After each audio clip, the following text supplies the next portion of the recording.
For today's vlog nga mga mare ay samahan niyo ako mag-alsa balutan. Sawang-sawa na kasi ako sa pamamahay namin mga mare kaya naman ako'y maglalayas na muna. Charot lang. Pupunta nga muna ulit kami sa Taiwan mga mare para magpalamig ng ulo.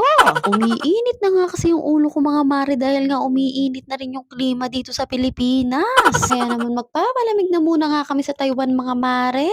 At dahil medyo malamig pa nga sa pupuntahan namin mga mare, eto nga yung mga dadalhin namin ng mga jacket at mga damit. Hindi na nga ako bumili ng mga bagong jacket mga mare dahil marami na nga akong jacket na panglamig. Nagbaon na nga rin ako ng mga long sleeve mga mare para naman pag ayaw kong mag-jacket ay maglo-long sleeve na nga lang ako. Hindi na nga ako nagbaon ng mga t-shirt mga mare dahil yung mga long sleeve na nga lang yung isusuot ko. Pati nga si Mireya mga mare ay long sleeve din yung mga binaon ko. Hindi ko na nga rin binilhan si Mireya ng bagong jacket mga mare dahil ito na nga lang muna yung gagamitin niya. Ito nga yung mga lumang jacket ng mga kuya niya nung huling pumunta sila sa Taiwan. Doon sa Taiwan ko na nga lang din kasi siya bibilhan ng mga jacket dahil mas mura nga doon kaysa dito sa Pilipinas. Ang problema ko nga lang mga mare ay kung paano ko ba pagkakasyahin ito dito sa aming maleta. Isang jacket pa nga lang kasi yung nailalagay ko mga mare ay puno na agad yung maleta namin.